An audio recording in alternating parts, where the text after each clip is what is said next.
It is 5 o'clock. We are going to call the budget hearing for October 23rd, 2025 for the Kittitas County Public Hospital District Number 1 order. And the first thing we're going to do is review the 2026 budget. And so I'll hand that over to you, Jen. Yeah, so this is the very high level legal budget that we turn into the county. And then we'll do some revisions along the way to finish, but mostly you'll just see the operating revenue, total operating expense, and then net for operations. Our target is 3% this year. And then the new thing you'll see down below under non-operating is the levy. That's what we're asking for the levy. That's the 75 cents that was voted in. And really, that's it for now. From us, you just need a motion and approval We to do. accept the budget for next year. And the Two separate items. yeah, there's two the separate levy, yep, so the legal budget needs a vote. And the levy has a resolution. I'll move to approve the adoption of the 2026 budget number 25-08. Second. Okay, moved and seconded. Any further discussion? All in favor of approving resolution number 25-8, say aye. Aye. Aye. Aye. I too will vote aye. And Bob, did we hear you? No, this is Close Terry. enough. No, Terry, I understand that. Thank you. Bob, you're frozen, so put your hand up if you're an aye. I think he's just Aye.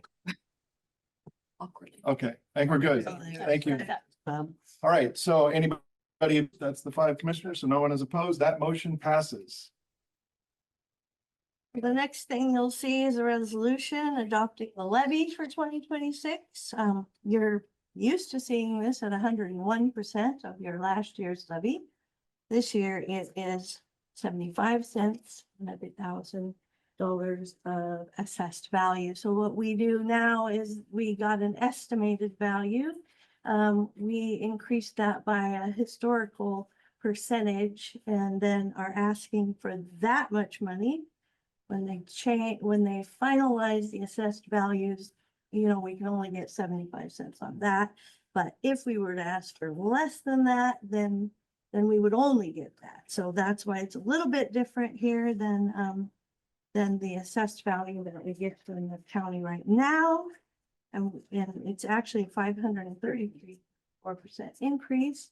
And we just adopt that resolution. So I will entertain a motion when ready, if anybody's so inclined. I move to approve resolution number 25-09. Moved by Matt, Second. second by Erica. Any further discussion? Hearing none, all in favor of approving resolution number 25-09, please say aye. Aye. Aye. And I too will vote aye. That motion passes. Is there any other business related to the budget that we need to discuss today? That being said, the budget meeting is hereby adjourned. Now that the budget meeting is adjourned, we will move to the regular meeting. So we will now call to order the regular meeting for the Kittitas County Public Hospital District Number 1 for October 23rd, 2025. First, do we have an approval of the agenda or do we have any changes to the agenda? I'd like to propose a change to add under old business, just a short discussion update on the Midtown Depot construction, Okay, please. thank you.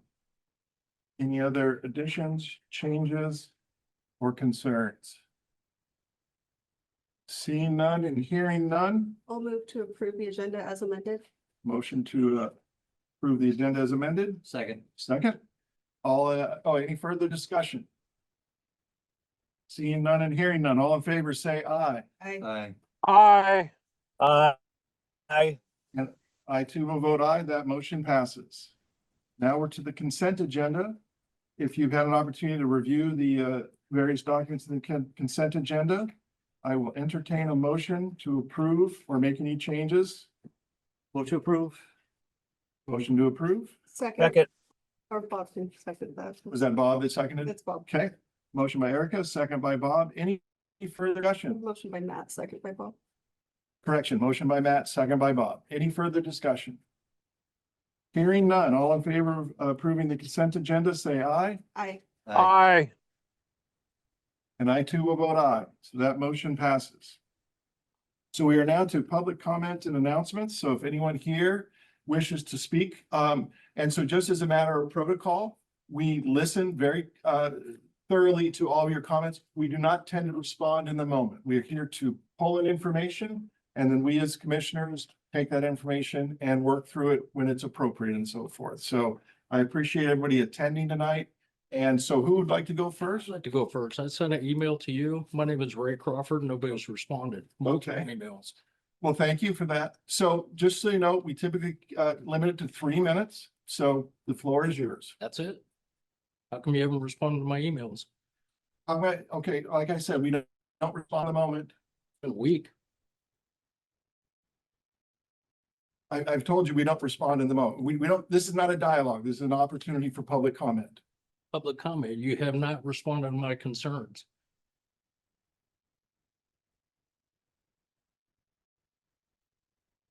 Are you done with That's your it. comments? Yeah, I just want to know why. This is your opportunity to speak and just, I did. I just spoke. okay, thank you. How much more clear can I make this? Okay, thank you for your comment. Is there anybody else who would like to speak to the board? Yes, please. I would. My name is Danielle Crawford. I'm a member, resident of Kittitas County. To the Board of Commissioners and to the public, I feel it's my duty to speak tonight about the abrupt removal of Debbie Callens. What I'm sharing comes directly from me, from what I've seen, from what I've experienced, and what I've heard from our employees. I feel it keenly. To be a voice for those who do not feel they have one, and to speak for my own integrity and principle believe in. When I shared my concerns with a former mentor of mine, they told me, this is a career suicide. But I'm here because my moral compass and my ethical compass as a nurse, a retired Army officer, and a leader compels me to speak on behalf of our employees, our patients, and our community. I do have some fear in talking this. I hope that KVH's anti-retaliation policy will be upheld. And I hope that this will not subject me to any behind closed door meetings or discussions as a result of speaking tonight. Over the past 10 months, Deb has brought renewed energy and focus to nursing practice. She has re-engaged staff, strengthened shared governance, and helped re-establish a professional voice for bedside nurses. For the first times in years, nurses here have felt supported and optimistic. Deb quickly became known as the people's leader. She was deeply invested in staff and patient care. Her leadership reminded us why we chose this profession to serve with integrity and compassion. Deb, when I heard of her departure, my first thought was, this is completely out of character for her.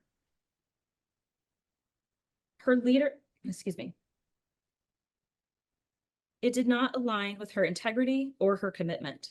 I do not believe Deb would have departed this organization in this manner without undue influence or fear of repercussion. This simply is not who she is. Since her sudden departure, many employees are grieving, shocked, and frankly angry. They've lost a trusted leader and are struggling to understand how the leader of our organization could be so disconnected from and unaware of the meaningful work that was being done to strengthen nursing practice and patient care. The lack of direct communication from executive leadership has not only deepened the frustration, but much of the emotional has fallen on leaders like myself who are supporting their teams while processing this change personally. We often talk about maintaining a just culture, one that values safety, fairness, and accountability, but a true just culture only works when it's applied to everyone. It means recognizing human error, learning from it, keeping each other safe as we uphold our mission and values. Right now, it doesn't appear that just culture from our leaders, it doesn't appear that the just cultures our leaders are asking us to uphold ourselves that they are upholding. The magnitude of removing our leader and the response that followed has deeply affected the hearts and minds of this organization. In my view, it's unrecoverable under the current leadership structure. However, the board has an opportunity to help KVH recover by addressing this openly and prioritizing transparency, accountability, and integrity, and by not asking only what happened, but why it happened and how we can improve. The board can begin to repair a culture that has been deeply shaped. As a public hospital district, KVH ultimately belongs to this community. We have an obligation, all of us, to be accountable to the people we serve, to steward trust for their tax dollars with integrity, and to ensure that our decisions reflect the values of the community that supports us. This includes liberally interpreting all of our bylaws and charter in favor of transparency. Because transparency strengthens, it ensures accountability and honors the public's rights to know where their hospital is being led. This isn't about personalities, it's about trust, stability, and preserving the culture that we've worked so hard to rebuild. Our employees, our patients, and our community deserve consistency, transparency, and confidence in the path forward. I truly believe the only real path forward with healing begins when this board acknowledges that a mistake was made. It would show humility, courage, and genuine commitment to the employees of KVH and the people of this community. It would start to rebuild the trust and give our staff some hope again. When Deb would get excited, she would say, wow. And tonight I say wow, but for a totally different reason. Thank you. Anybody else like to speak? Comment to the board? Yes, sir. Thank you. Good evening. You've got quite the potpourri of comments. My name is Jim Herson. I'm an Ellensburg resident. I've lived here for over 35 years. And what I'm here to speak about is Ellensburg Proposition 1 related to a sales tax for transit, and frankly, how it relates to the mission of KVH and why I think it's important for KVH carrying out their mission too. I'm asking for the support of the board. I'd like it if you could vote to do it, but I just don't know if that's the right process, and the election's in less than 2 weeks. So between now and your next one, it'd be too late. But if nothing else, I'd like at least for you and for everybody else in here who's listening to it, to at least let your friends and neighbors and constituents know that you support the Proposition 1 for the sales tax for transportation. For those of you who haven't read your pamphlet yet and don't know what that is, Proposition 1 renews the 0.2% sales tax. Ellensburg already has that. That'll expire next year. This re-ups the 2% sales tax. So it's not a tax increase. It's just continuing on with what we had before. Other questions people want to know is how does that relate to rates in other transit systems? It's the lowest in the state. We're tied with a couple other transit systems for the lowest rate. There's most transit systems are at least 3 times as high as what we charge here. So we try to keep it inexpensive and provide the service that we can. And if you're wondering who I am, I'm actually one of the volunteers on the Transit Advisory Committee for the city. That's where I came in on this. Now, it's transit, I think, is really vital for a lot of different members of the community. It gets people where they need to be, students downtown to school, gets people to stores. But as it relates to the hospital and your mission, that's what I want to talk about. First, I'll start with our fixed route system. You'll note there's a fixed route bus system right out front. There's one over there by the medical arts building. You'll look, there's in front of most all of the medical things in town. That's not an accident. That's part of the planning process. That's one of the key things we look at when we're designing where we're going to put the system and the stops is make sure people can get to medical treatment that they need to. So we got a fixed route system. We also have what's called a paratransit system. That is a door-to-door system. So you don't have to go bus stop. You call them up. You get picked up. You have to qualify. It's for age or disability. And then you get door-to-door service. So people who need to get to the hospital for treatment, see a friend at the hospital, whatever, they can call, if they qualify, they can get door-to-door service from their home down to the hospital. And the third one, which I think a lot of people aren't aware of, is what's called a cabulance service. And that is a 24/7 coverage. And what that relates to is if people in our community have a situation that doesn't require the emergency of an ambulance, but it's urgent enough that they need to get to the medical facility, then there's a 24/7 phone. The bus will arrive within 30 minutes and it can transport to the hospital for care. So like the retirement communities for the assisted living facilities, if the staff there, one of their people, the residents there needs medical treatment, but they don't need an ambulance, they can call, we can get the people there. If EMT comes to the scene, and instead of the expense of an ambulance for someone, they say, well, we need to have them go checked out at the hospital, but we don't need to spend the money for the ambulance, saves a lot of money, particularly people who don't have insurance. So those are kind of the three big points that it touches on here as it relates to the hospital. And I think it's good for the community. It's good for medical access, and appreciate your support. And anybody else is here who's not here. And I'm right now I'm sitting here thinking, I'm pretty sure the board is going to take action, just because that is probably not going to happen, but at least tell your friends and read the pamphlet. I also wrote the pro statement in the pamphlet, in case you want more information from me. Thank you. Thank you. We do use and appreciate the ambulance service, so thank you for your work on that. Does anyone else want to have a public comment tonight?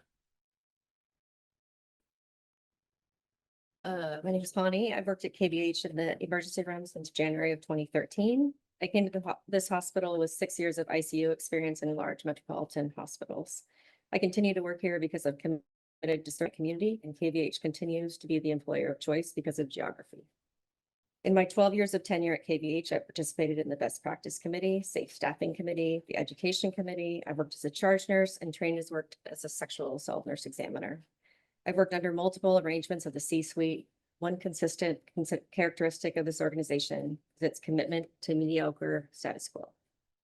With each change of administration, the nursing staff has been hopeful that there would be substantive change that prioritizes respect for nursing and a commitment to improvement through evidence-based practice.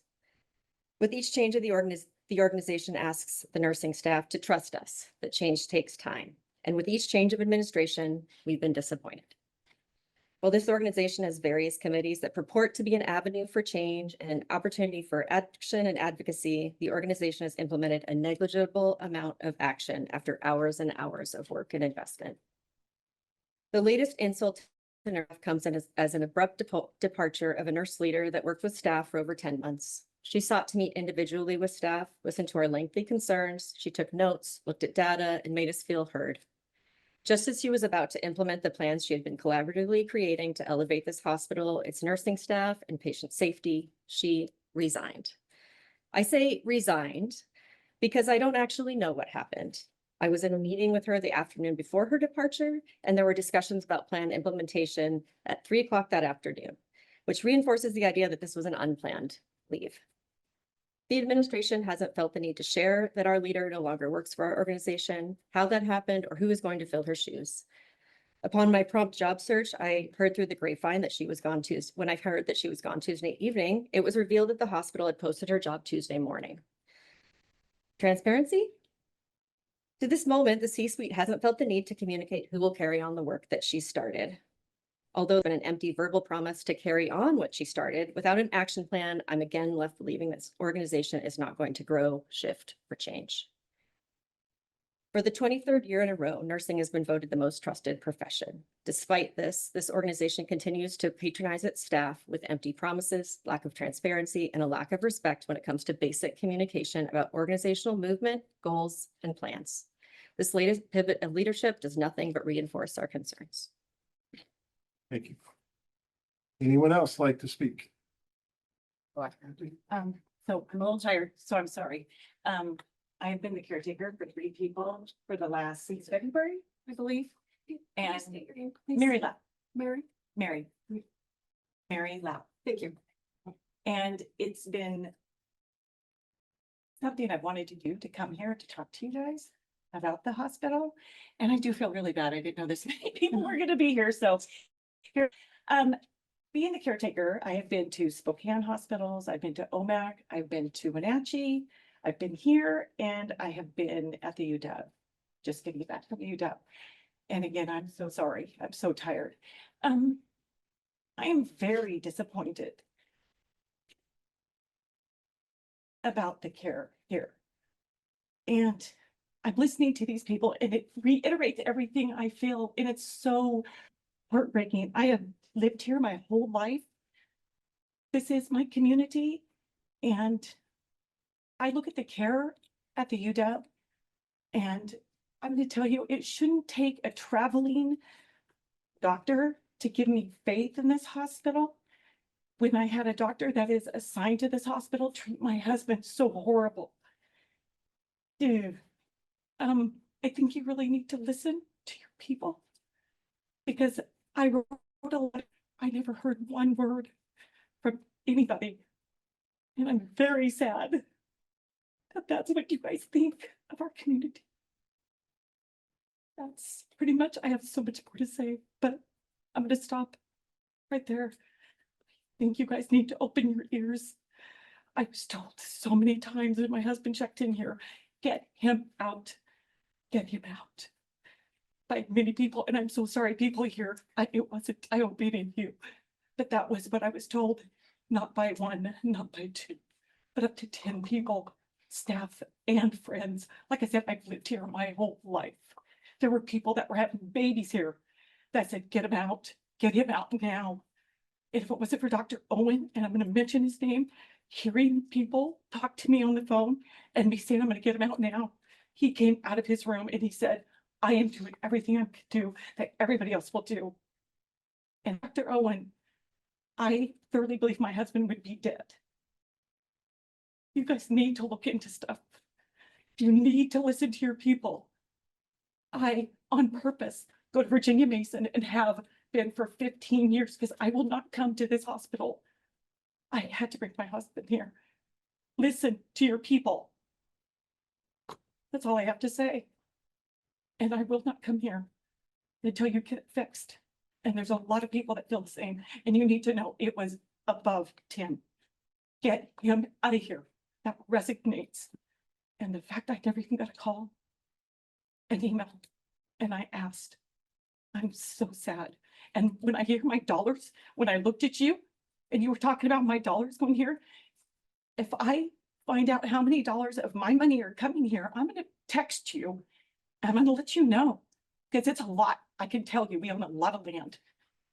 And it ticks me off that I'm paying that much money as everyone else here, their allotment for this kind of care and hearing what kind of care you take of your people. This should not be happening. What happened to my husband should not have happened. And if you do care, call me. I will let you know. It is hurtful. It's all good. And again, many hospitals I have been to with my dad, my mom, and my husband. Many times. I know what good care looks like. Thank you. Anyone else? Yes, please. Hi, my name's Kara Henderson. I know most of you guys. I've been a KVH employee for 17 years and I was born and raised in the Valley. Have my thoughts written down. I'm here to share my thoughts and feelings regarding Deb Callan's most recent resignation. Deb's resignation hit the patient care team like a left hook. The entire experience has felt the opposite of KVH's core value of transparency. I'm aware that some things cannot be shared, but the lack of acknowledgement and announcement was disrespectful to the nurses and the staff who were most affected by this change. I learned third hand the night before it was announced. I knew before walking into my Tuesday night shift. My hands were shaking. I was on the verge of tears. And when I shared with my staff, I was met with silence and true disbelief. The report is that there will be no change in direction and that the administrative team is committed to the work Deb was spearheading. But the truth is nursing is completely rudderless now. Deb had fostered strong connections through a willingness to just sit and listen to us. She didn't make knee-jerk responses. Nurses felt heard, valued, and seen. We all felt like we were just right on the cusp of change. Not easy change for nursing, not painless change, but good change. Accountability, best practice, and prioritizing education. The best way for me to describe what it feels like nursing staff is a word picture. And it's like we're driving on the freeway headed to Yakima. We just got into that fast lane to pass and a semi just pulled out right in front of you and you have to slam on your brakes and you're down to 25 miles an hour. That's how nursing staff feels. And I just want to say regaining our trust and willingness to even engage is going to be very difficult from here on out. Thank you. Anyone else like to comment? Please. Yeah, I'd like to. My name's Madeline Ray-Sarek, and I've been a nurse here. I've worked here for 17 years. About a year and a half, I was a nurse's aide, and the rest of the time I've been an RN, 10 years with the ER, most recently an SOP. Through the last couple of years, I actually had this really wonderful experience of getting out of, the ER is so nursing supportive, and we don't really know what it's like to not have each other. Like we are beam. Once I left the ED to get a little bit of different balance in my life, I realized working under cardiopulmonary and imaging, just how much I had to advocate for what it was that nurses do. It was painful with the cardiology services, trying to advocate for what was safe. We were asked to do things that I feel like, if I'm being honest, were not safe patient care. I went to leadership. I went to different levels of leadership, and we were constantly just basically told, like, this is what we're going to do. Since then, I've stepped away from that department and have been mostly in SOP. And then more recently, I've been back in school getting my terminal degree after my doctorate in nursing practice. What I will say is Deb was one of the first people that really spoke to what nursing is about. I'm shaking because I love my job, taking care of people. It's one of the biggest honors of my life. I know that everybody in this room feels the same way. Take my job very seriously. And I think that Deb did too. I think that this organization, shaking, I think that this organization treats nurses like it's an antiquated practice. Like we're just sit down, be quiet. We are a huge part of patient safety. We are the last line. We care a lot. Deb cared a lot. I don't know what went on and why this happened. And I want to trust to some degree that there was a misstep or that there was some personal action or something very immature in this room. But she was mature. She was one of the few people that came to us, really stood up for us and knew what we were dealing with. Not only just as a leader with her higher education, with her experience. There's a lot of nursing leadership here that does not know how much nursing has changed in the last even 5 years. It's changed tremendously since COVID. Okay, so I just think all I have to say is I love this community. I love my team. I'm like seeing some of these people are my best friends in the world. I'm so sorry for the experiences that you're having.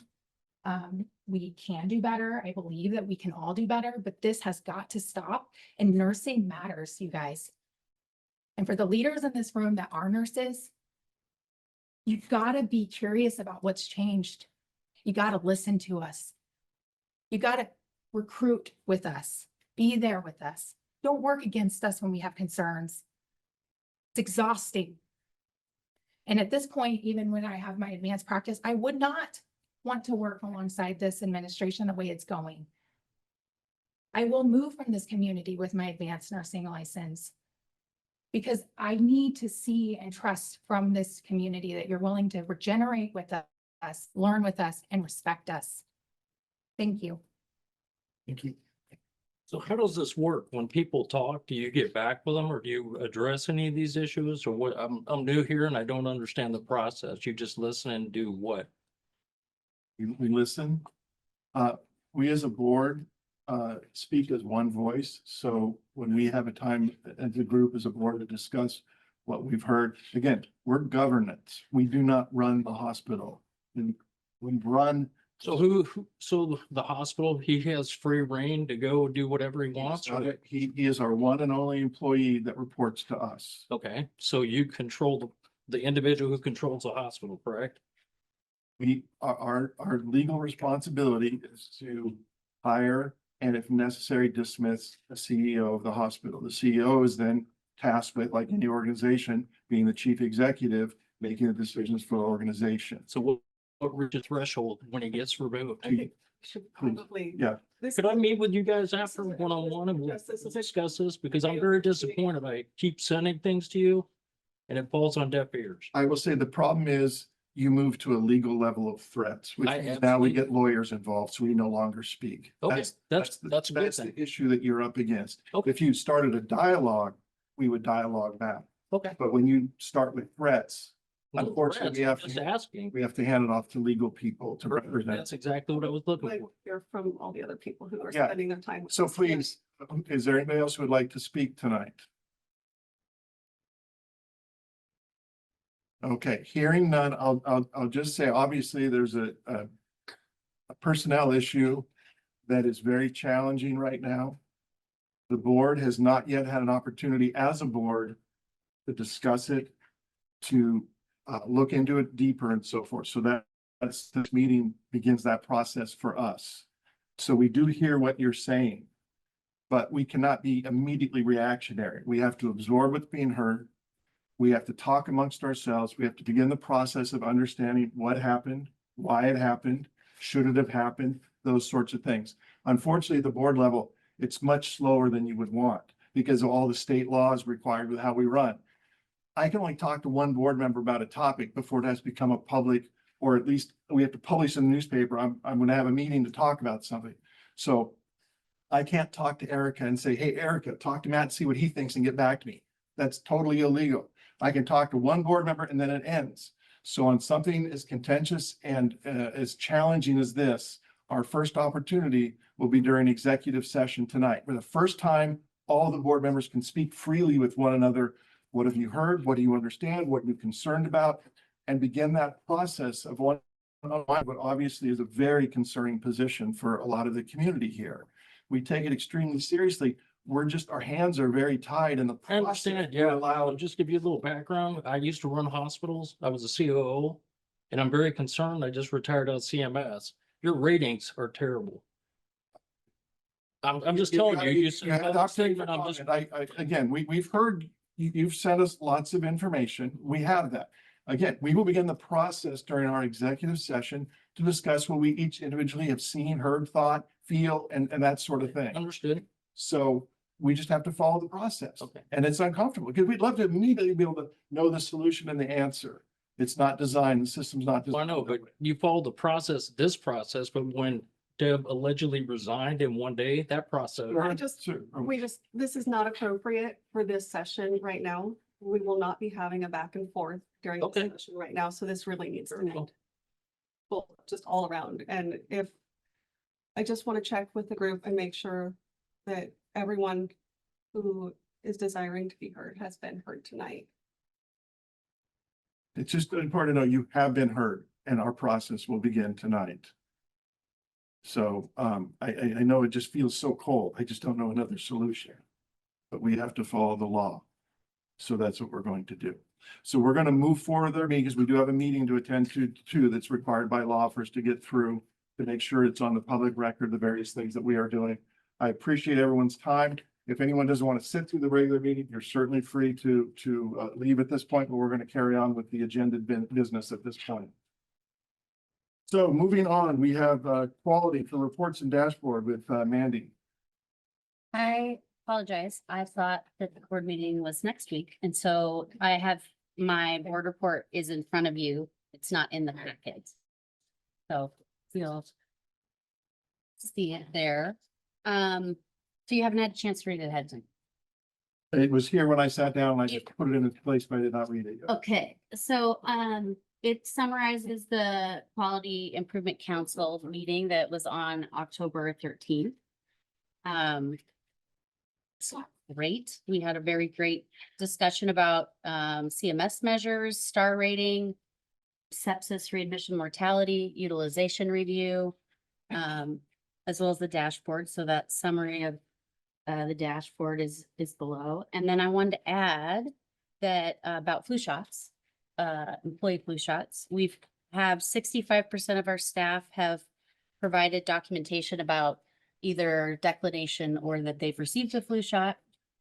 And right now, 87% of those that we know their status are vaccinated. So that's an improvement from previous years. What percent? 87%. 87% of the 65. Of the 65, yep, exactly. And 13% of that have declined. So staff have until November 1st to get their flu shot or get their documentation to us. Anyone who's not vaccinated needs to wear a mask in the building after, or not immunized after November 1st. Does that include patients or only staff? Just staff. Patients who are ill or have symptoms should mask, and there's, the DOH signs for that all over. And that's really all I had. If you have questions, I'm sorry that didn't have that for you usual ahead of time. I'm sorry you lost the week. That was early yesterday. And you had to remind me, and yes. Any questions for Mandy on her report? Thank you, Mandy.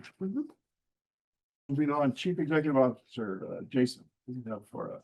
Yeah, thank you. I just first want to just take a moment and recognize that Nick Henderson, our county coroner, did pass away a couple of days ago. So coroner's office, a good partner of ours, and Nick Henderson, a wonderful man and community presence. So just to take a moment to remember him.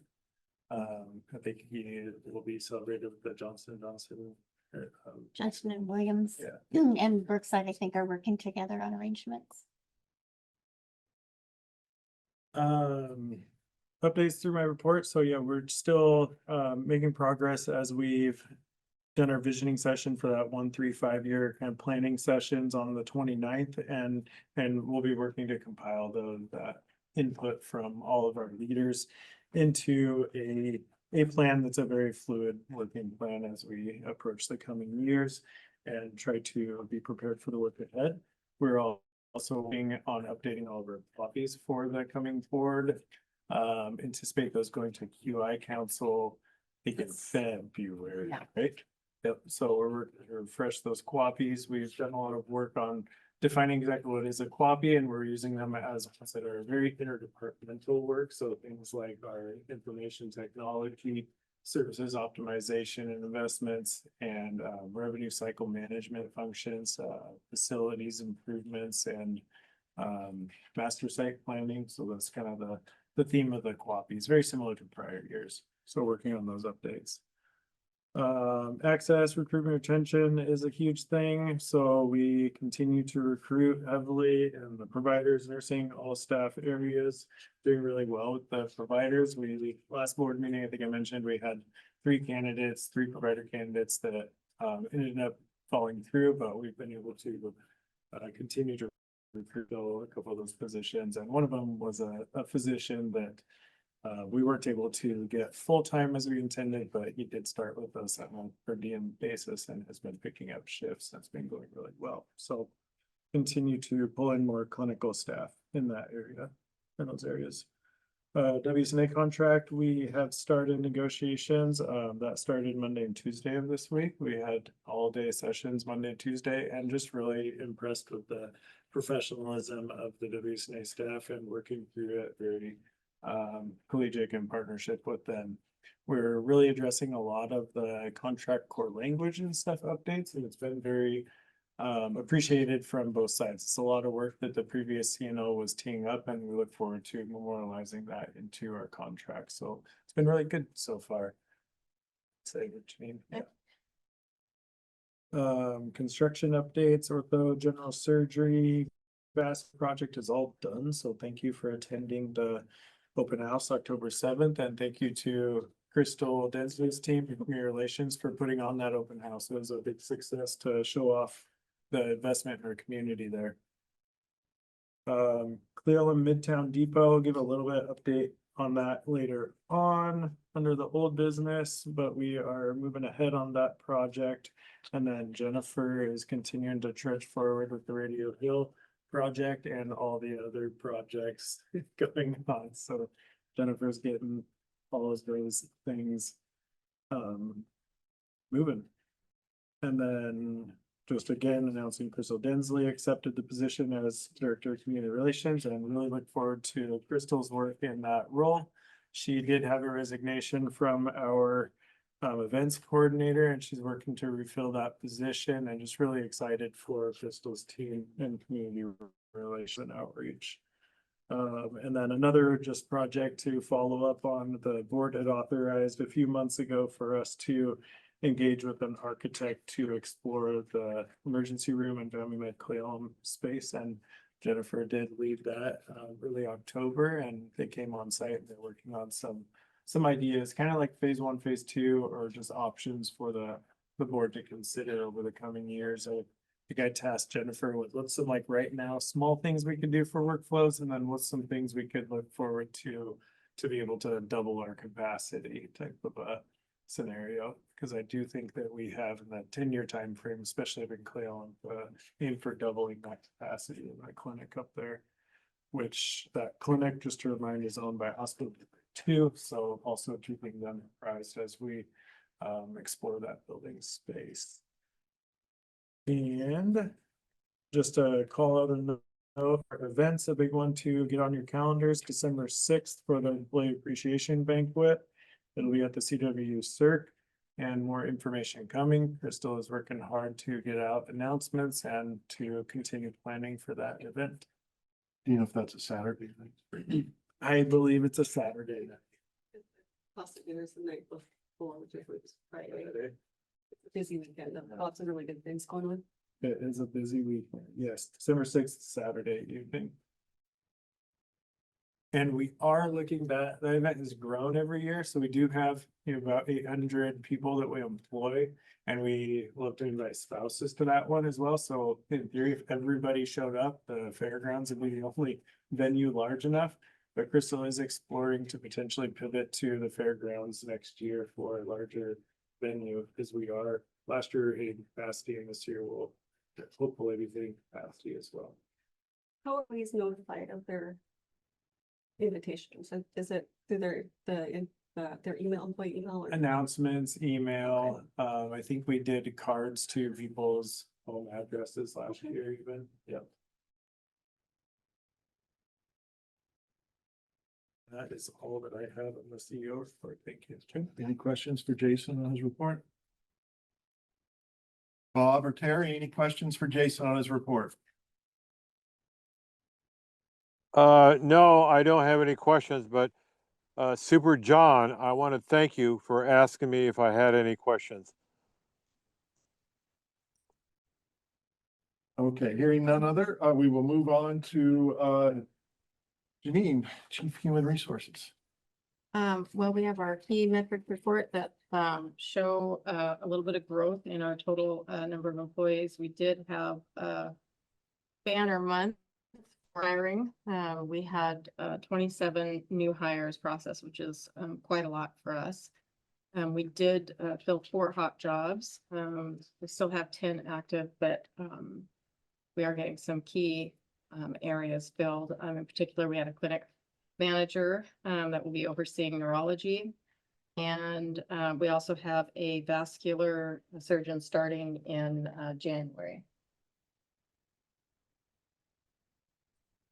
Any other questions? Any Happy other to talk about that. Thanks. Hearing none, then we will move on. Moving on to operations, is Vicky handling that tonight, or who is? Yes, so, no, Vicky is unable to attend tonight, but I can try to answer some of the questions. So this report was prepared by Pam Lutz and Dan Callens, the previous chief nursing officer. Assume everybody had a chance to read the report. Does anybody have any questions we can try to get answered? Bob or Terry, if you have any questions on the No. And no here either. I would just note we're excited. Erica was gonna say. I have one question. It was about the CNA class on hold. It says awaiting the okay for float pool, then we'll reassess need for future classes. You know what the float pool contingency is? Yeah, so Deb was trying to organize, instead of having CNAs assigned to a particular department, we would have one CNA float pool, and they would report each morning to the house supervisor basically, and they would be appointed out of. We get assignments at that point and. Yep, so that's actually kind of on pause as we're working with the union of Teamsters to come up with a float type of arrangement with them. So that's where that is sitting. And then the classes 1 through 5 have all passed their exam. That's fantastic.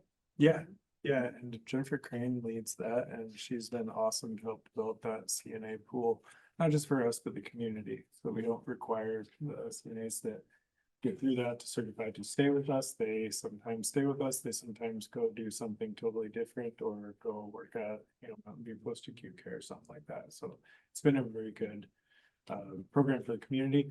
We are like, I think it's 6 people every 6 weeks is like. So, As much as we we wish, can't guarantee them a position either. as much as we wish that any number of them would stay with us, I think it's a big win if they simply stay in the community and support the community. So that's really neat to bolster up the community that way by giving education. So Anything else related to that particular report? Okay, hearing none, we'll move on to Chief Ancillary Officer Rhonda. Yes, my report is on page 26. And I think the only update that I have is related to our emergency preparedness drill that Amy Bloodworth participated in. It was really focusing on radios and how easily we could use them and make sure that we could get information that we needed in a timely fashion. And if there were a real earthquake, and that was one of her major findings, is that we need to really look at maybe having some new weather radios that have the NOAA weather alerts on those. And then also she went to another hazard preparedness meeting that they had at CWU, and it was really fantastic. She was able to meet with our ham radio operators. And as a new employee, that was really great for her to make that connection. And so she's planning to have them do some testing up here too, because I think it's been about a year since we pulled out the ham radios and had that done. So she put together a really robust after action review. She's got something every single month until October of 26, when we will have our next earthquake drill. And she wants us to be really fully prepared and fully participating all across the organization. But until then, every month she's doing something fabulous. So Does the drill touch mostly on the acute effects of an earthquake or the downstream effects? Because I imagine the big one would be Seattle, right? And which would affect us tremendously. well, I think the biggest thing was us being able to get that alert in a timely fashion, so that we knew that it was happening and be prepared. And then we will get into more what is the impact on the hospital or our community if we were trying to have a large influx or if our infrastructure. Seeing how one little overpass affects us. Yes. right now. Only imagine if it was all the overpass. Yes. Is the freeway still shut down there? Yeah. I Just the think it's on-off gonna- ramp detour, right? You can't It's get on. a pretty big backup, isn't it? Yes, it is. That's what I'm hearing. And you can't get, Bullfrog, you can't get to I-90. You have to go to Cleolum now and then get into that backup to go west. For those people. It's pretty bad. Our home health and hospice staff have been struggling getting to patients' homes over that area just because of that one bridge. Could you speak just for a minute about how things are going up in the District 2? What's on their minds? I don't get a lot of news from up there, so I'm just curious what they're working on. They've been really wanting to have a pretty robust community education plan. And so we were really fortunate that Crystal attended our meeting that we had on Monday night, and she was able to speak to what she felt like she could bring to the table as the new marketing director for community relations, and kind of put together some things for them that would be really specific. We have our community education report that we do. We have education around at times of levy, but then what is ongoing education and how do we keep our awareness in the community? And they actually, I'll put a picture in your packet next month. We purchased another ambulance, and it has the most beautiful wrap on it, and it's gorgeous. So we do have to get a good picture of that. But I think mostly for them, they've been with me focusing on community education and getting that plan going. All right, thank you. Thank you. Anything else? One's been doing really well. They did go from, I think it's from 2023 until really earlier this year, just steadily volumes are dropping. Just 911 calls are less, so that reports in less transports, which is less revenue. Since which year? 2023. I think no why. So a couple of theories about it, but hard to really pinpoint because they have low volume as well. So it's 60-ish runs per month. We did partner with Community Health now and District 7 on a community paramedicine program. So we have a EMT that goes out to people's homes and stuff, but especially the frequent callers that go home and assess, like, is there something going on here that causes you to frequently call? I think there was like one case example of somebody who would call frequently. They finally went out to this individual's house, kind of did an assessment, and I think it was one of our cases. They found that there was the way the person had their dog run set up caused them to trip over their dog run often, which would often result in a 911 call, ambulance ride. So that's the kind of work they're proactively doing to get out to their homes, assess and try to prevent. So super cool work that they're doing.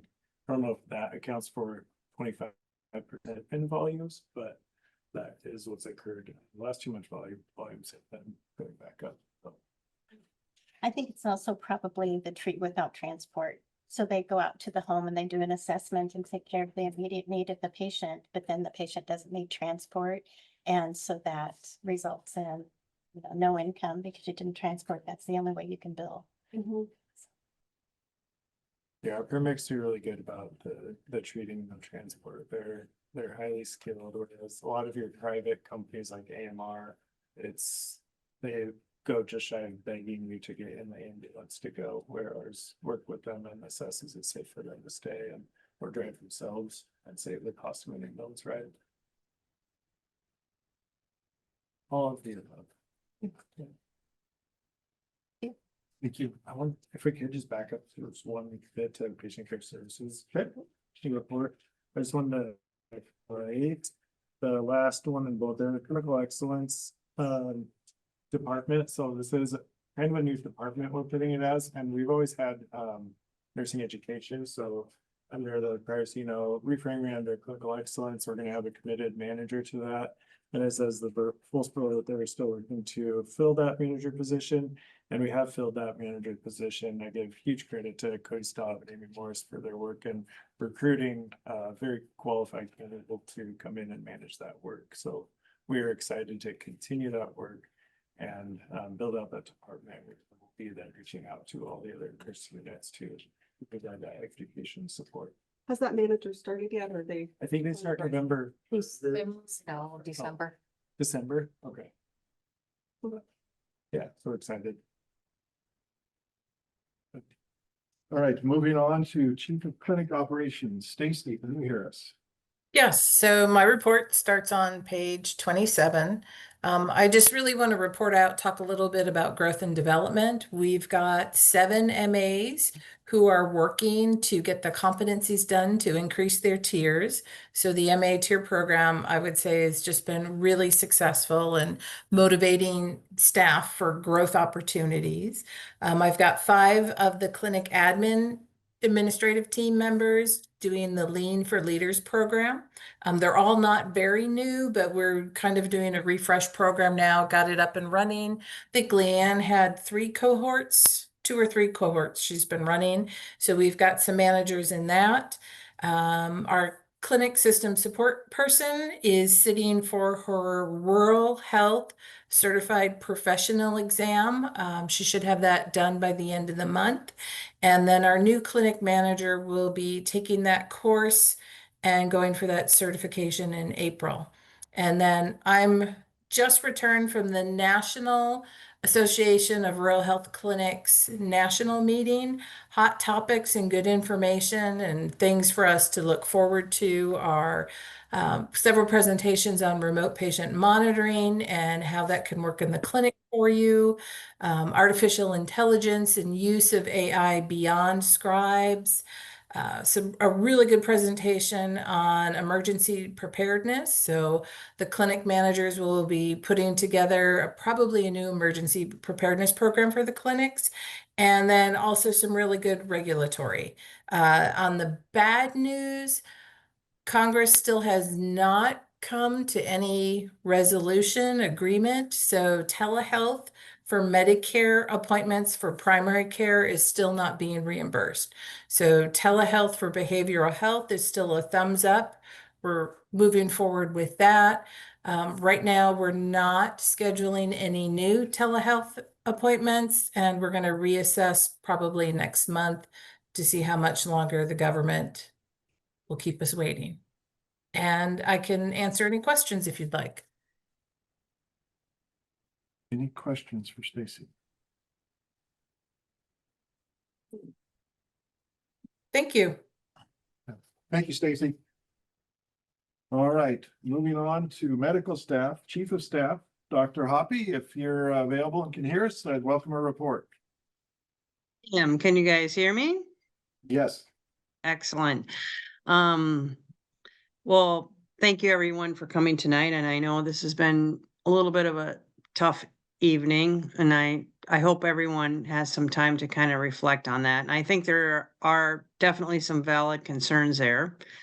But I want to reassure you as the commissioners that we are raising the bar and, all the credentialing staff, everyone we're approving and bringing up for reappointments are up to snuff. And that's one of my priorities here, you know, as chief of staff, is to bring quality to this organization. And I just want you all to know that that's my utmost priority. Just want to put that out there. So anyway, my report is on page 30 and, we had 3 initial appointments and a lot of reappointments, but you know, like I said, we're raising the bar and we want really good people here, because when we get really good people that are committed to the organization, it's going to raise the quality of care that we deliver to our patients. And I just want you all to be reassured of that, I guess. Thank you. Appreciate those thoughts. So are we entertaining a motion at this point, sir? Yeah, Can Dr. I- Hoppy, are you ready for us to make a motion for your credentialing? Absolutely. Okay. Can I, so can I move to approve all those new people that Dr. Hoppy just told us about? This is Terry. So Terry, you want to approve the new ones or everyone, including the reappointments? Yes. That's what my move is. Everyone? Is that? The two? I think that's what Yes, he's trying to okay. clarify. So we have a motion to approve the list of credentials as presented. I'll second that. Second by Erica. Any further discussion? All in favor, say aye. Aye. And I too will vote aye. That motion passes.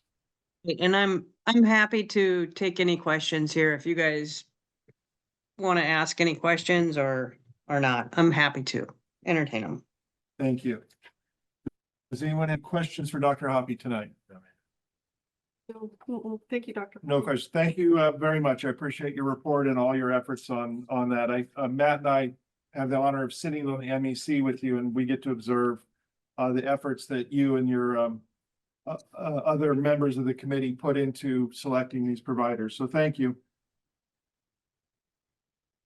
Thank you. And I just want you to know, I mean, we're doing really great work when it comes to the peer review committee and the OPPE committee. Everything is really falling into place. And so, as you hear some of these negative comments, I want you to know we're making great strides toward positive outcomes. So just keep that in mind. Thank you. We appreciate those thoughts. All right, we will move on now to Chief Medical Officer, Dr. Thomas. Hi, thank you, everybody. I am joining you from Reno, Nevada, where I also attended the National Association of Rural Health Clinics. And it was a spectacular opportunity for collaboration, not just with clinic managers and clinic operators around the country, but I ran into a few of our rural collaborative CMOs here. So we had a great opportunity to share ideas, and we look forward to reporting back here in the upcoming weeks and months. I second Dr. Hoppy's report that the medical staff office is doing exceptional work and that the quality of applicants that you see before you has continued to be high through this period. There also has been exceptional work been performed by our medical directors, and you'll see in the report summary of a number of quality improvement projects as well as personal improvement projects that the medical directors are undertaking, and I want to congratulate them on all their hard work. I have nothing additional to add to the CMO's report, but I'm happy to answer any questions if you have them. Dr. Thomas. I appreciate that on family medicine at Ellensburg, you have a local family medical resident starting August 1st, 2026. So I appreciate you underlying 2026 so we could see that it was almost, you know, we're getting people almost a year in advance. Is this person still in training somewhere, or what causes the delay? We invest very heavily in attracting early residents in their training as soon as they identify an interest and an eligibility to practice in our community. And this resident in particular is a fantastic resident who has been engaged in our community for quite a long time. In other capacities has worked for KVH in the past. So we'll be very happy to have her on board in this capacity when she graduates. Perfect. Thank you. Terry or Bob, do you have any questions for Dr. Thomas? No. Perfect. No, I don't have any questions either, but thank you again, John, for asking. Thank you, Dr. Thomas. did you have anything? Yeah, I'd just make a comment, just to commend Dr. Tyson and his medical leadership team as he's really developing his team. He took a handful of his physician leaders to a course and working through a months-long work on physician leadership and what that means for KVH hospitals and larger hospitals. And just really excited to see his team coming together and echoing Dr. Hoppy's statements too. Things are coming together really, really well, the medical team and really good physician leaders. I thank you and I second that. It's been incredible to watch the growth in the team. And that 2026 president, pretty awesome story when they do start. Would love to spotlight this individual's story. They actually worked with us as a scribe many years ago and stayed connected to us and will come back as a physician. It's terrific. Yeah. Well, Dr. Thomas, thank you for the report. Safe travels. We'll see you soon. Thank you kindly. All right, moving on to Chief Financial Officer, Jacqueline. Good evening. My report starts on page 33 and you'll notice it looks a little different. Changing it up on you. Talking with John in our monthly meeting, sort of talking about my flow and how I read and present. So trying to make it a little more cohesive. I encourage Jennifer to put the report in a way that the presentation is strongest for her. If anybody doesn't like it, I will take the blame, but And I I would was give intrigued it. to come across this and what is this new? Good. A question for you, the Yeah. bar graphs of different color, does the color signify anything in those individual graphs or is I that think it's individual? just the way I took the snap. Okay, The that's snap. perfect. Just wanted to And I clarify. think I can do some work on there, but the month to month is from January to the end of the month. And then your targets and your current are year to date, so a little different there and kind of seeing how are we trending. So the colors are the trends. so the graph then, if we were say February of next year, we'd only see 2 plot points on a graph? Is that what you're saying? It's not a rolling 12 months, it's just for This year, Jan. for sure, we can do whatever we want. Okay, This- so we I have think capability. once we decide, we'll just make a note so we understand Yeah. where that graph currently represents January 1st to the close of this record, which is September 30th. Correct. Okay. So just making Yes. sure I'm interpreting this correctly, net income on face value there, it seems like it should be awarded a green block, but it is yellow. Is that Well, because the year they- to date is So different the than the month? colors are related to the month to month, so it's kind of trending down a little bit over month to Okay. month to month. So it was good, but now it's kind of like, Now, gotta watch it. it's for- still good. Okay, It's just the way it's trending. okay. But that's a good point. It's something we may want to look at how to present this so it's Yeah. clear. So Whatever makes sense to y'all. But just so long as I understand what your intent is, I Yeah. think this is great. So I fully. So just kind of focusing on the things that stand out or that we're watching or that we have goals around, especially on our financial pillar. So days cash on hand, of course, is green because it's going up and it's green because it's higher than target. And just those things we watch. The things at the bottom, surgeries, labs and deliveries are things Sean and I talked about where we've made a significant investment in those areas. So he thought it would be important to watch those things. So questions about that and we can change and move around and Bob or Terry, if you can see this first page of the CFO report, do you have any thoughts, questions, or concerns on it? No, Looks good. I guess Yeah. I'm gonna, it does look good. I guess I'm gonna display my ignorance, but Yeah. What percent ED visits bed? I get what that Oh. means. So, kind of your measure of your throughput and your inpatient days are really related to the ED, right? And how many of those ED visits we turn into inpatient stays. Yeah. So we have a target of 7.9% of our visits turn into an inpatient stay. And we're just a little below that right now. They're starting to work on some of that throughput and getting people out of the inpatient you know, beds in order to move the ED bed, people into the bed. So it's just kind of We've a, been pretty full in the ED.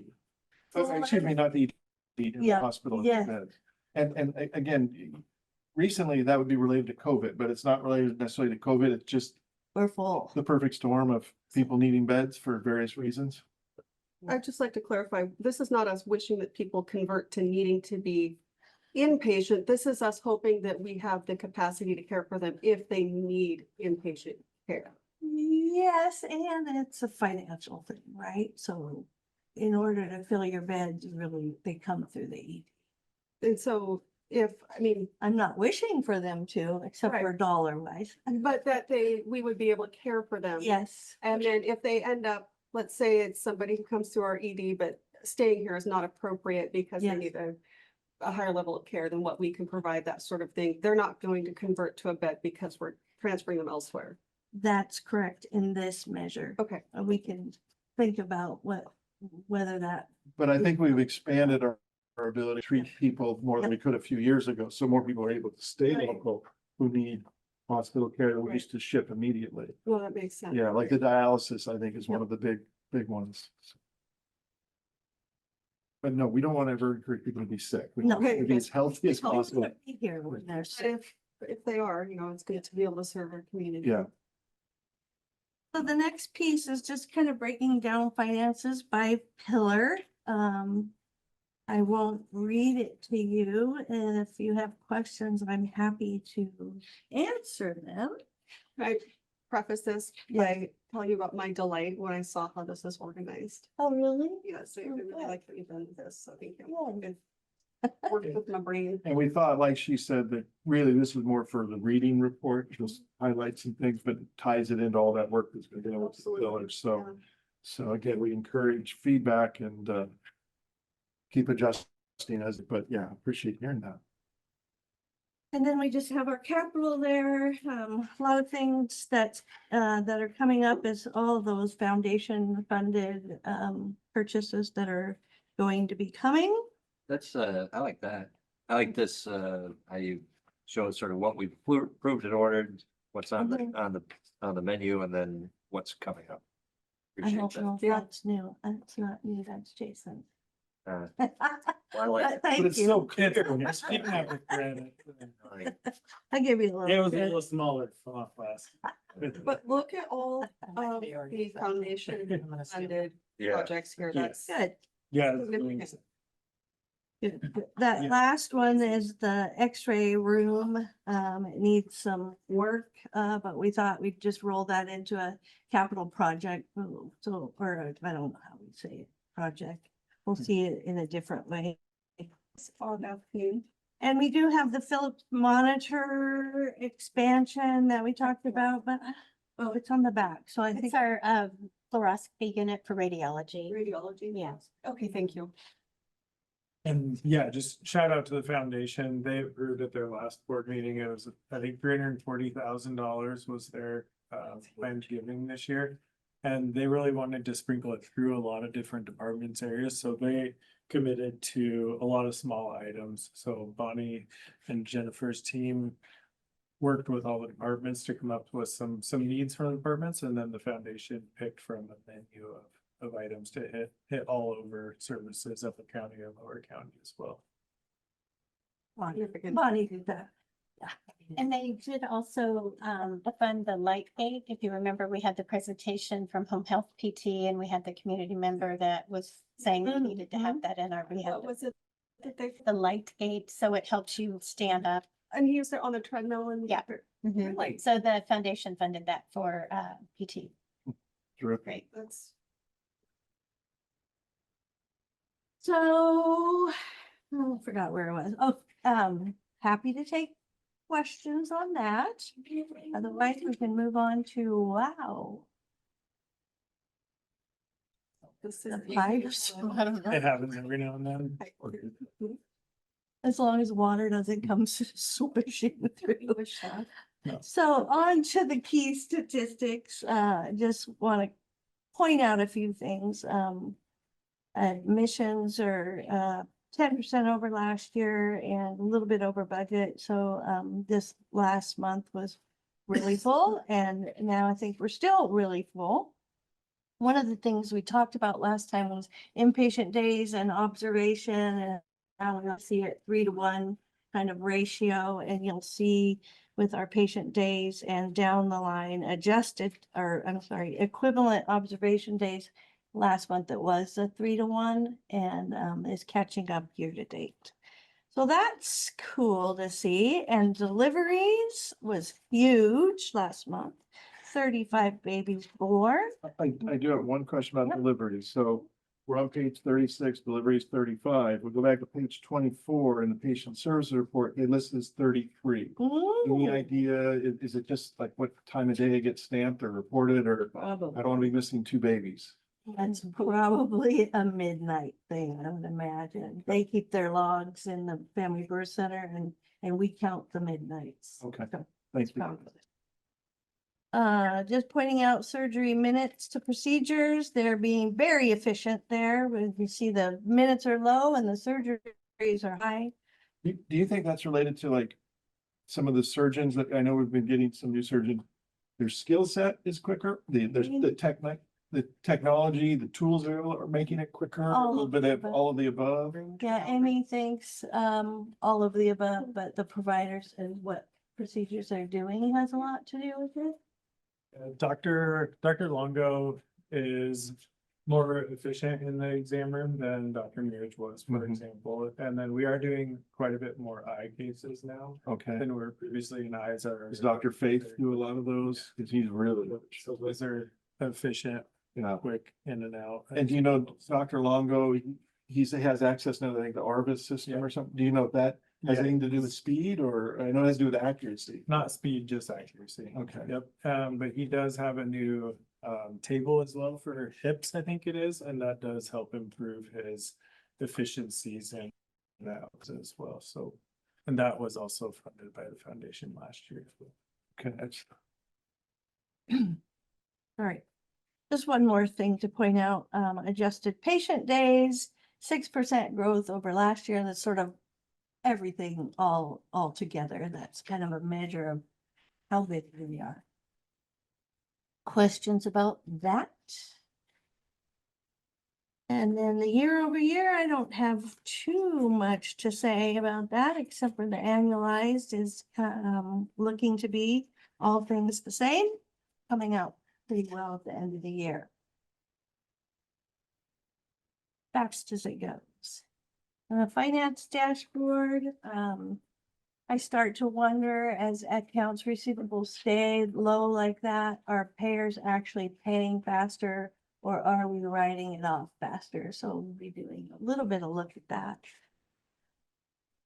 And then our payer mix, we're always watching. Just wanted to point out that yesterday, a couple of our revenue cycle people went to the seniors center, I think. They had a health fair and they talked to 104 people about Med Advantage. Yeah. So that was good. And like the payer mix CY 2025, that's a year to date, I'm assuming then. Yep. Okay, it just, so that can change slightly month to month. It will probably change as we're in open enrollment now. Yeah. So between now and the end of the year, we'll probably see some changes, Okay. hopefully. Yeah, before we go. So questions about the dashboard? I'll just move right on to the income statement. The Crystal's team is working on just a renewed letter like we did last year to patients Medicare eligible to fiscal employment of Medicare and Medicare and finance. A lot of Medicare arrangements that pulled of our market. Yeah, we really only have we have Humana and then we have United, which they're embroiled in some legal trouble. So we're really hoping people would choose otherwise because we're afraid they're gonna have to change in the middle of the year. So let's see, I don't have too much to say really about the income statement, except for we're pretty close to budget. Watching, as the year goes, those salaries and even the benefits, you can see I've been talking about it throughout the year that I hope it catches up to budget, and it looks like it's doing a little bit of that, so happy about that. And then salaries and temporary labor is leveling out there too. You will notice we separated pharmacy supplies from supplies, just so we could really watch the tariff activity and that sort of thing. And you'll see that actually supplies is a little bit under budget and pharmaceuticals is over budget. Are those, It's not. It's gonna change. can you, are, forgive my naivety here, but are they affected differently by tariffs? Yes, and are we taking full advantage of 340B? Are the manufacturers doing funny business? So it's subject to different influences. Yeah, okay, yeah. Anything else I wanted to say? I don't know, our deductions from revenue are still really conservative, I'd say, so, we're doing pretty well there. Questions about that? And then the balance sheet. And too much changes on the balance sheet, except for the cash for our balance sheet, the cash going out to construction projects, and then we also invested in investments. So this year, that drop in cash is really related to those two things. And then same thing I said on cash flow. I don't really have too much else to say unless you want me to say more. You know what the LGIP is currently earning? I think it's around 3. I could check for you, but It's like, I think it's mid. so last time I checked, because we were trying to decide what we're gonna invest in, we had an investment mature. It's sitting there right now. We're just waiting for the perfect. Just in the last few days, didn't it mature? or No, it was the end of the month. end of the month? So Okay. a couple of weeks. Any questions about that? We can talk about the Phillips. Yeah. Let's talk Or- about I'll just- that. Just one quick note, next board meeting, Jennifer will likely bring just a budget amendment to increase the total expense at the end of the year as we've done in prior years.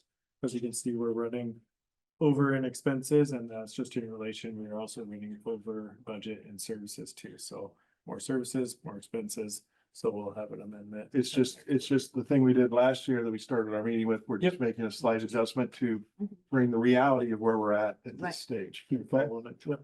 Good, thank you.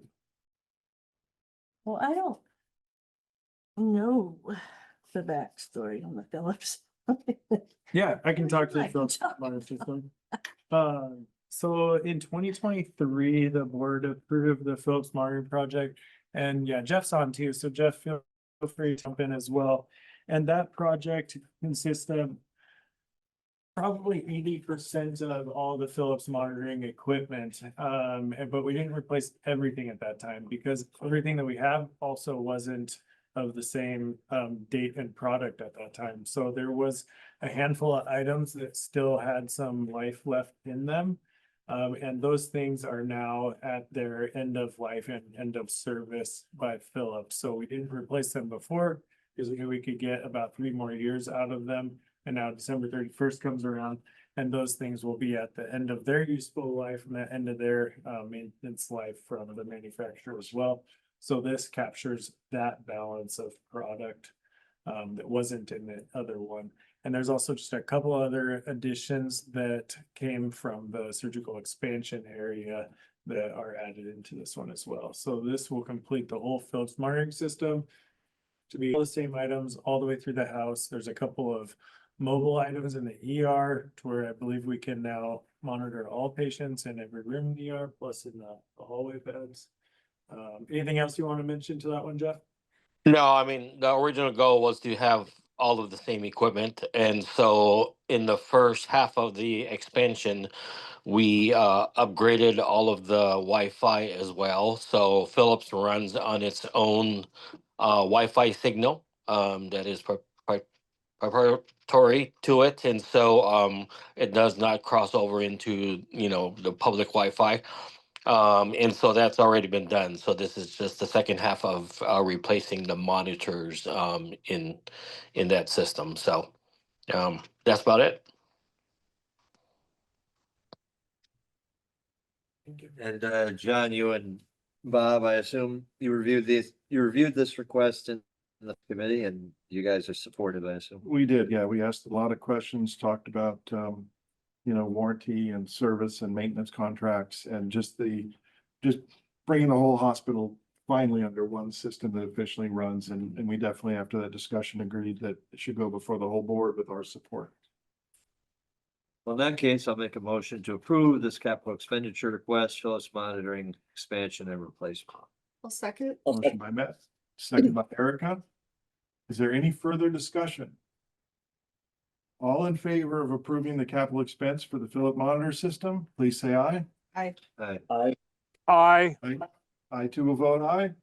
That is all five of us, so no one is opposed. That motion passes. Great. Thank you. And that's all I have unless you have questions. Any additional questions? Hearing none. We will move on. These items too, I just note if you are talking with nurses or out around, it was like a great thing to touch on and ask about their experience from previous stuff to the new stuff. A huge modern upgrade and definitely something that impacts all of the nursing. So awesome upgrade and thank you. Yeah. For this investment. And do we have a time frame once we approve this and move the money? Is it? What did she say? Not at this point. I think once Bonnie will probably have more details, but they basically make the instrumentation once we approve the order. So Okay. Thanks, Jeff. Yep. Yeah, Bonnie will get on it. Whenever Yeah, we she talk, will. She will let them know it's time to Be deliver. upstairs tomorrow. And these do carry maintenance contracts. Usually the first year is covered and then these do carry. maintenance Yeah, contracts. and I'm sure it'll be tied into the current contract because it's all the same. Yeah, equipment. it's a very integrated network of equipment. Yeah. If you walk through the halls, you'll see the Philips monitoring Wi-Fi systems that Yeah. carry that. So, yeah. All right, I believe we're done with finance then. So, All right, moving on. There's nothing for education and board reports. Old business, we added Midtown Depot revision discussion. Yeah, thank you. So just wanted to, and Rhonda, fill me in too where I missed. So Midtown Depot has been working on owner improvements for a project there where we had signed a lease. Thank you to the board for approving the opportunity to sign that lease. I think it was in May or June. They have since went to Department of Health and got approval for their revisions. They solicited bids and had a couple of bids and stuff to get that work done. So we do have just a contract amendment from them to finalize this and to final our lease agreement with them. So just hoping for motion from the board to finalize that lease with them. So we previously approved having a lease and now we're down to specifics now that you have everything Yep. you need to execute the lease. Is that Yep. accurate? Yep. Okay. And then they anticipate hopefully starting the construction around the middle of November. Okay, and did I understand that Probably the 90 days. new actual lease we're gonna sign has a longer period than the original one we discussed, gives us Yes, more thank you. protection for. Yep, that so adjustment. when they went out and received their bids, the pricing came in a bit higher than where they had anticipated. So we talked to them about extending the lease life so we can get more life out of it. So we increased the initial from 7 years to 10 years. We negotiated and then increased the renewal options from 2 5-year renewals to 3 5-year renewals. So So 25 years, 25 it's our choice, And at 25 years, it'll need renovated. end of life for. Yeah. Okay, good. At least we get a return on the initial investment. So really excited for this. Upper County District 2 is really excited for this as well. I think this is a huge addition for services up there as we continue to expand up there. Because that'll free us clinic space once we move them in and then we can look at how to optimize that. we're very excited about that at Family Medicine Clallam. And that's where Jennifer's team is coming in right behind the physical therapy to assess that space and what we can do to optimize the Family Clallam Clinic. I'm like, what? Which will have to have partnership with District 2 for any changes in that building. But this will give an opportunity, the therapy will move out, there'll be some less staff in there, which is a great time to renovate before we pack it with more services. Thank you. All right, so you need a motion from us then? Yes, please. So if anyone heard that, I'll entertain a motion when ready. Bob, you wanna make a motion? I'll make a motion.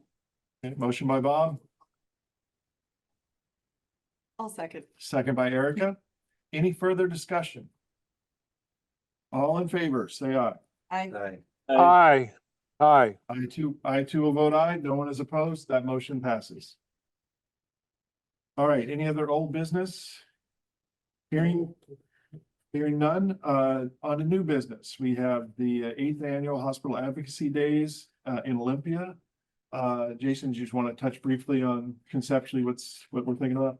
Yeah, so I attended this last year, and thank you, both Matt and John attended with me last year. I think it's a good opportunity to get 10 minutes with some of our legislators, so I would encourage a couple of other members of the board to join again. I would love to attend. WSHA likes to keep it to about 3 people per organization they would send. I would appreciate to be one of them. I don't have to be one of them, though, if 3 commissioners want to join that as well.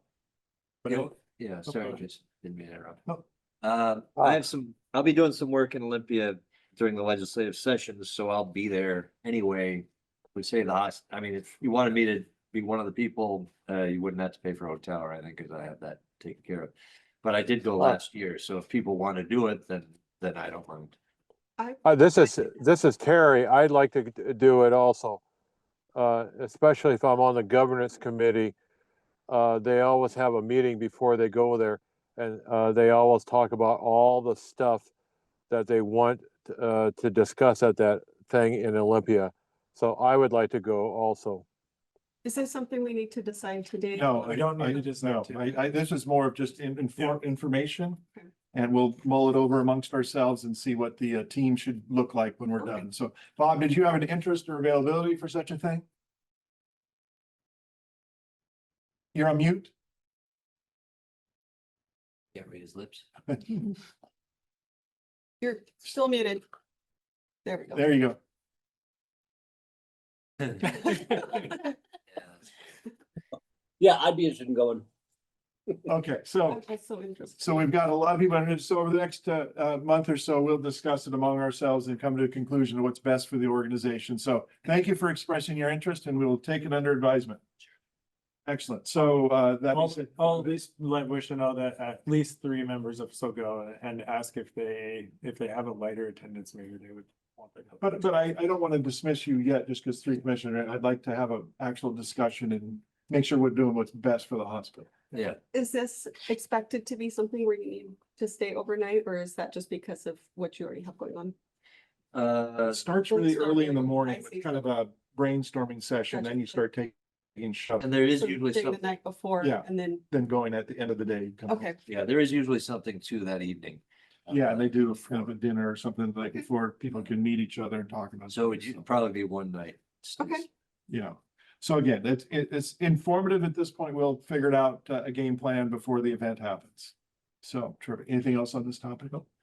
All right, so then we're moving on to the CEO evaluation. It's that time of year where we are required to do an evaluation of CEO. So Bob and I will be responsible for that this year. We have some thoughts on how we're going to approach it, and I'll give you guys some notes on that at some point, just so you can give us some feedback the next week or two if there's anything you want to see out of this process. But we will begin it, and I would assume it's going to take a couple of months to go through the process, and we'll keep you informed as we go. And obviously, we'll have a session at the conclusion to go through the results in the appropriate fashion with Jason and everyone else and so forth. So is there any questions about this happening in the near future? Just to confirm, you're going to send out some information about what it might look like and solicit feedback on that? Yeah, I'll just provide it to you. It's just kind of an overview of a strategy we can do. We're going to be a little bit more expansive than we have been in the past. We're going to do more community outreach and try to reach a farther out and get that sort of feedback so that we can be as helpful as possible in the process of providing Jason with true feedback of the status of his first year as CEO. So Bob, do you have any thoughts or anything you want to add to that? No, I think the format that we've been talking about is a good format and we'll just start moving forward. Good. So this was on the record, just to put it down, that we are officially beginning that process in the very near future and so forth. Moving on then, next up, we have executive session. It is 6:30 right now, so why don't we take a 10-minute break and then we'll regroup for executive session. Does anybody have a recommendation how long we'd like for the first round of executive session? Probably an hour. Okay, so we'll do 1 hour, and if need longer, we will advise the public that we're going longer. So we'll reconvene at 6:40 for executive session. So thank you, everyone. Appreciate your attendance. Do we know who needs to attend the executive session? Dr. Thomas, Mandy Olson, Janine, Rhonda, Mandy Reed, and Susie Johnson, Brad Berg are going to join us as well. And Jennifer, you are welcome to stay, but you don't have to. All right, so the list has been presented. So those individuals, please, if you're online, please log back in by 6:40 to begin the process. And we are adjourned from the reg. Is there any action anticipated? Oh, there'll be any action anticipated I after. do not anticipate action. We do not anticipate any action, but we will come back into public session and officially adjourn from them. So, all right, so we're going to step away for 10 minutes until executive session, and then we'll start again. Thank you, everyone. Thank you. Thank you.